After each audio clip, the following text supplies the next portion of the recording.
اللہ اللہ اللہ اللہ۔ سورہ انشقاق مکی صورت ہے۔ قرآن پاک کی ترتیب کے اعتبار سے اس کا نمبر 84 ہے۔ قرآن پاک کے نازل ہونے کے اعتبار سے اس کا نمبر 83 ہے۔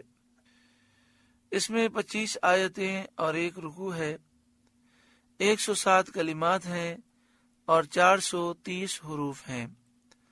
بسم اللہ الرحمن الرحیم، اللہ کے نام سے شروع جو نہایت مہربان رحم والا۔ اذا السماء انشقت، جب آسمان شق ہو، قیامت قائم ہونے کے وقت جب آسمان پھٹ جائے۔ وَأَذِنَتْ لِرَبِّهَا وَحُقَّتْ، اور اپنے رب کا حکم سنے، اپنے رب کا حکم مانے، اپنے شک ہونے کے متعلق اور اس کی اطاعت کرے، یعنی اللہ نے اسے حکم دیا تو وہ پھٹ گیا۔ وحقت، اور اسے سزاوار ہی یہ ہے۔ وَإِذَا الْأَرْضُ مُدَّتْ، اور جب زمین دراز کی جائے اور اس پر کوئی عمارت اور پہاڑ باقی نہ رہے۔ وَأَلْقَتْ مَا فِيهَا وَتَخَلَّتْ، اور جو کچھ اس میں ہے ڈال دے اور خالی ہو جائے، یعنی زمین کے اندر جو خزانے ہیں زمین اس کو باہر نکال دے، جو مردے ہیں ان کو بھی باہر نکال دے اور زمین خالی ہو جائے۔ وَأَذِنَتْ لِرَبِّهَا، اور اپنے رب کا حکم سنے، اپنے رب کا حکم مانے، اپنے اندر کی چیزیں باہر پھینک دینے کے متعلق اللہ نے جو اسے حکم دیا وہ سنے اور اس کی اطاعت کرے۔ وحقت، اور اسے سزاوار ہی یہ ہے۔ اس وقت انسان اپنے عمل کے نتائج دیکھے گا۔ یا ایھا الانسان، اے انسان، انک کادح الی ربک کدحا فملاقیہ، بے شک تجھے اپنے رب کی طرف یقینی دوڑنا ہے، پھر اس سے ملنا ہے، یعنی اس کے حضور حاضری کے لیے تجھے دوڑنا ہے، مراد اس سے موت ہے، پھر اس سے ملنا ہے اور اپنے عمل کی جزا پانا ہے۔ فَأَمَّا مَنْ أُوتِيَ كِتَابَهُ بِيَمِينِهِ، تو وہ جو اپنا نامہ اعمال دانے ہاتھ میں دیا جائے، اور وہ مومن ہے، تو جس مومن کے نامہ اعمال کو اس کے سیدھے ہاتھ میں دیا جائے گا، فَسَوْفَ يُحَاسَبُ حِسَابًا يَسِيرًا، اس سے عنقریب آسان حساب لیا جائے گا۔ سہل آسان حساب یہ ہے کہ اس پر اس کے اعمال پیش کیے جائیں گے، وہ اپنی عبادت، نیکی اور گناہ کو پہچانے گا، پھر نیکی پر عبادت پر ثواب دیا جائے گا اور گناہ سے درگزر فرمایا جائے گا، تجاوز فرمایا جائے گا۔ یہ آسان سہل حساب ہے، اس میں نہ شدت مناقشہ ہے، نہ یہ کہا جائے گا کہ ایسا کیوں کیا، نہ عذر طلب کیا جائے گا، نہ اس پر حجت قائم کی جائے گی، کیونکہ جس سے مطالبہ کیا گیا اسے کوئی عذر ہاتھ نہ آئے گا، وہ کوئی عذر پیش نہ کر سکے گا اور وہ کوئی حجت نہ پائے گا، رسوا ہوگا۔ اللہ تعالیٰ مناقشہ حساب سے پناہ دے، حساب کی سختی سے اللہ تعالیٰ ہمیں محفوظ فرمائے، آمین بجاہ سید المرسلین صلی اللہ علیہ وآلہ وسلم۔ تو فرمایا جس کا نامہ اعمال سیدھے ہاتھ میں دیا جائے گا اس سے عنقریب آسان حساب لیا جائے گا۔ وَيَنْقَلِبُ إِلَىٰ أَهْلِهِ مَسْرُورًا، اور اپنے گھر والوں کی طرف شاد شاد پلٹے گا، خوشی خوشی پلٹے گا۔ یہاں گھر والوں سے مراد جنتی گھر والے ہیں، چاہے وہ حوروں میں سے ہوں یا انسانوں میں سے، تو جو جنت میں اس کے گھر والے ہوں گے ان کی طرف یہ خوش خوش واپس جائے گا، اپنی اس کامیابی پر وہ خوش ہوگا۔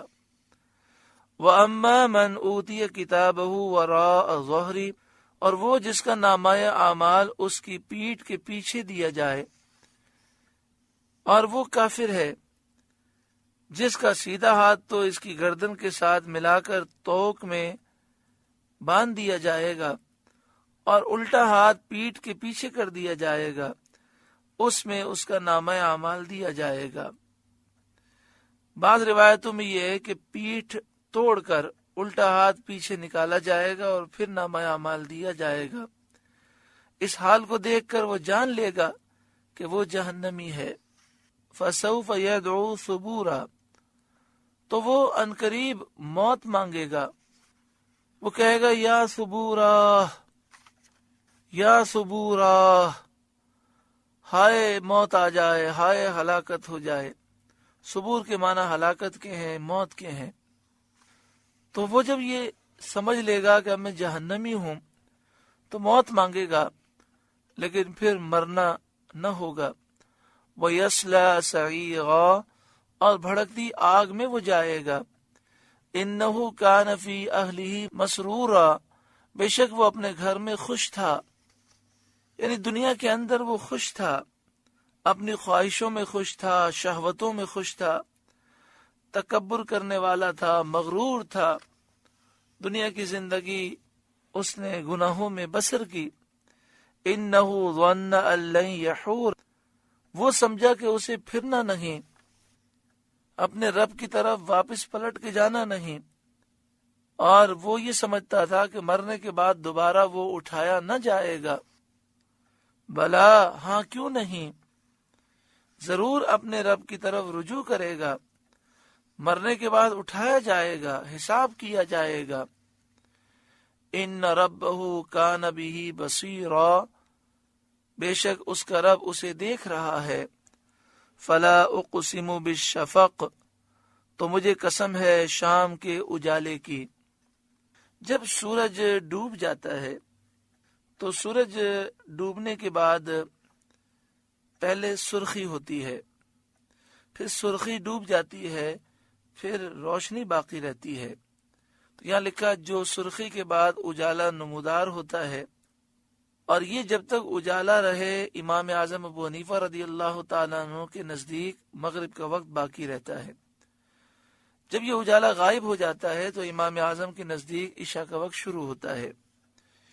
یہی قول کثیر صحابہ کا ہے، اور بعض علماء شفق سے سرخی مراد لیتے ہیں، یعنی سورج ڈوبنے کے بعد آسمان کے کنارے پر جو سرخی باقی رہتی ہے اسے وہ شفق کہتے ہیں، اور جب وہ سرخی ختم ہو جاتی ہے تو وہ یہ خیال کرتے ہیں کہ مغرب کا وقت ختم ہو جاتا ہے۔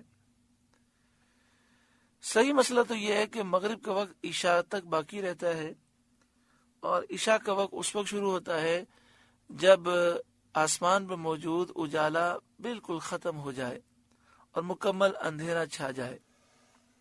لیکن مغرب کی نماز میں ہمیں جلدی کرنی چاہیے اور کوشش کرنی چاہیے کہ جتنا جلد ہو سکے پڑھیں، کہ تاخیر جو ہے یہ مکروہ ہے۔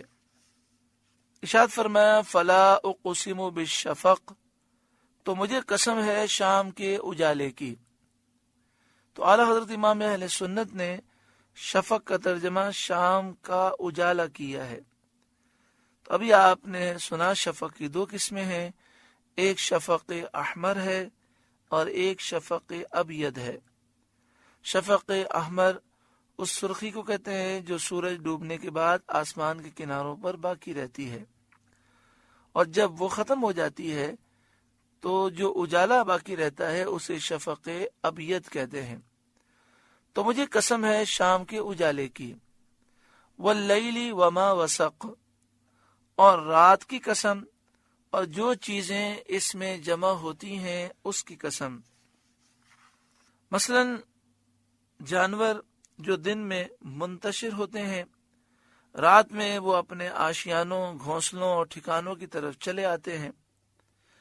اسی طرح رات میں اندھیرا ہوتا ہے، تاریکی ہوتی ہے، ستارے ظاہر ہوتے ہیں، اور ان اعمال کے جو شب میں کیے جاتے ہیں، مثلا تہجد، تو رات میں تہجد پڑھی جاتی ہے، نیک اعمال کیے جاتے ہیں، ستارے روشن ہوتے ہیں، تاریکی چھائی ہوتی ہے، اور جانور جو دن بھر میں منتشر ہوتے ہیں اپنے گھونسلوں میں، اپنے آشیانوں میں، اپنے غاروں میں، اپنے ٹھکانوں میں وہ پہنچ جاتے ہیں، ان سب کا یہاں پر ذکر فرمایا گیا۔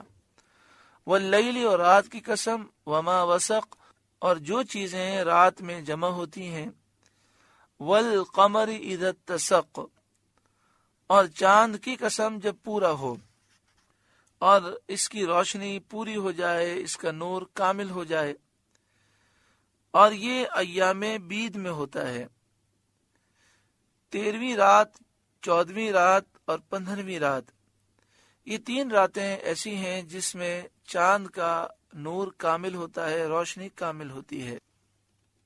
13، 14، 15 ہر اسلامی مہینے کے ان 3 دنوں کا روزہ رکھنا یہ بہت فضیلت کا باعث ہے، اور یہ روزے رکھنا سنت ہے۔ اسلامی مہینے کی 13 تاریخ، 14، 15 اس کو ایام بید کہتے ہیں۔ حدیث پاک میں جس نے 13، 14، 15 ان 3 تاریخوں کو روزہ رکھا تو اسے پورا مہینہ روزہ رکھنے کا ثواب دیا جائے گا۔ تو اس طرح اگر رمضان المبارک میں تو پورا مہینہ روزہ رکھنا ہے، اس کے علاوہ ہر مہینے میں 3 روزے یہ رکھ لیے جائیں تو انشاءاللہ پورا سال روزہ رکھنے کا ثواب پائے گا۔ والقمر اذا اتسق، اور چاند کی قسم جب پورا ہو، لترکبن طبقا عن طبق، ضرور تم منزل بمنزل چڑھو گے۔ یہ خطاب یا تو انسانوں کو ہے، اس تقدیر پر معنی یہ ہے کہ تمہیں حال کے بعد حال پیش آئے گا، ایک حالت سے دوسری حالت میں تم جاؤ گے۔ حضرت عبداللہ بن عباس رضی اللہ تعالی عنہما نے فرمایا کہ موت کے شدائد اور احوال، موت کی ہولناکی اور شدت، پھر مرنے کے بعد اٹھنا، پھر حساب کے موقف میں پیش ہونا کل بروز قیامت۔ یہ بھی کہا گیا کہ انسان کے حالات میں تدریج ہے، ایک وقت انسان دودھ پیتا بچہ ہوتا ہے، پھر دودھ چھوٹتا ہے، پھر لڑکپن کا زمانہ آتا ہے، پھر جوان ہوتا ہے، پھر جوانی ڈھلتی ہے، پھر بوڑھا ہوتا ہے۔ اور ایک قول یہ ہے کہ یہ خطاب نبی کریم صلی اللہ علیہ وسلم کو ہے کہ آپ شب معراج ایک آسمان پر تشریف لے گئے، پھر دوسرے پر، اسی طرح درجہ بدرجہ، مرتبہ بمرتبہ منازل قرب میں واصل ہوئے، قرب کی منزلیں پائیں۔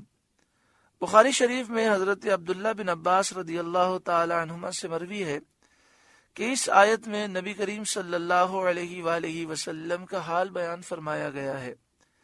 معنی یہ ہے کہ آپ کو مشرکین پر فتح، ظفر، کامیابی حاصل ہوگی اور انجام بہت بہتر ہوگا۔ آپ کفار کی سرکشی اور ان کے انکار کرنے سے غمگین نہ ہوں۔ لَتَرْكَبُنَّ طَبَقًا عَنْ طَبَقٍ، ضرور تم منزل بمنزل چڑھو گے۔ فَمَا لَهُمْ لَا يُؤْمِنُونَ، تو کیا ہوا انہیں ایمان نہیں لاتے؟ یعنی اب ایمان لانے میں کیا عذر ہے؟ اتنے ظاہر واضح دلائل ہونے کے باوجود کیوں ایمان نہیں لاتے؟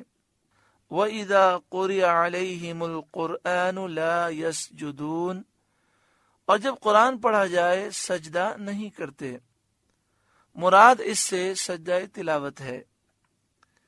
شان نزول اس کا یہ ہے کہ جب سورہ اقرا، سورہ علق میں وَاسْجُدْ وَاقْتَرِبْ نازل ہوا تو سید عالم صلی اللہ علیہ وآلہ وسلم نے یہ آیت پڑھ کر سجدہ کیا، مومنین نے آپ کے ساتھ سجدہ کیا، کفار قریش نے سجدہ نہ کیا۔ ان کے اس فعل کی برائی میں یہ آیت نازل ہوئی کہ کفار پر جب قرآن پڑھا جاتا ہے تو وہ سجدہ تلاوت نہیں کرتے۔ اس آیت سے ثابت ہوا کہ سجدہ تلاوت واجب ہے، سننے والے پر واجب ہے، اور حدیث سے ثابت ہے کہ پڑھنے والے سننے والے دونوں پر سجدہ واجب ہو جاتا ہے۔ قرآن کریم میں سجدے کی 14 آیتیں ہیں جن کو پڑھنے یا سننے سے سجدہ واجب ہو جاتا ہے، خاص سننے والے نے سننے کا ارادہ کیا ہو یا نہ کیا ہو۔ سجدہ تلاوت کے لیے بھی وہی شرطیں ہیں جو نماز کے لیے ہیں۔ مثلا وضو ہونا چاہیے، طہارت، قبلہ رو ہونا، قبلے کی طرف منہ کر کے سجدہ کرنا ہے، ستر عورت وغیرہ کے جو شرائط ہیں وہ اس میں بھی ہیں۔ سجدے کے شروع میں اور آخر میں اللہ اکبر کہنا چاہیے۔ امام نے نماز میں آیت سجدہ پڑھی تو امام پر اور مقتدیوں پر سجدہ واجب ہے، اور جو شخص نماز میں نہ ہو اور وہ سن لے تو اس پر بھی سجدہ واجب ہے۔ سجدے کی جتنی آیتیں پڑھی جائیں گی اتنے ہی سجدے واجب ہوں گے۔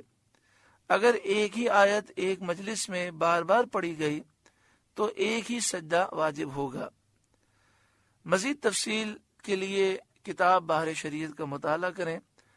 اللہ تبارک و تعالی ہمارے گناہوں کو معاف فرمائے۔ حکم یہ ہے کہ جب قرآن پاک پڑھا جائے تو ہم بھی جھک جائیں، ظاہر بھی جھکے اور دل بھی جھک جائے، اور انسان اپنے گناہوں کو چھوڑ دے اور قرآن پاک کی فرمانبرداری کی طرف آئے۔ اللہ تعالی ہمیں عمل کی توفیق عطا فرمائے۔ بل الذین کفروا یکذبون، بلکہ کافر جھٹلا رہے ہیں، قرآن کو جھٹلا رہے ہیں، مرنے کے بعد اٹھنے کو جھٹلا رہے ہیں۔ واللہ اعلم بما یوعون، اور اللہ خوب جانتا ہے جو اپنے جی میں رکھتے ہیں، یعنی کافروں کے دل میں جو کفر ہے، نبی اکرم صلی اللہ علیہ وآلہ وسلم کی تکذیب، ان کا بغض، عداوت ہے، وہ اللہ جانتا ہے۔ فبشرہم بعذاب علیم، تو آپ انہیں دردناک عذاب کی بشارت دے دیں، ان کے کفر پر اور ان کی عناد اور دشمنی پر انہیں یہ مژدہ سنا دیں کہ ان کے لیے دردناک عذاب ہے۔ الا الذین آمنوا وعملوا الصالحات، مگر جو ایمان لائے اور اچھے کام کیے، لہم اجر غیر ممنون، ان کے لیے وہ ثواب ہے جو کبھی ختم نہ ہوگا۔ سورہ انشقاق کا درس مکمل ہوا۔ اللہ رب العالمین اس سورہ مبارکہ کے نور سے ہمارے قلوب کو روشن منور فرمائے۔ اللہ اللہ اللہ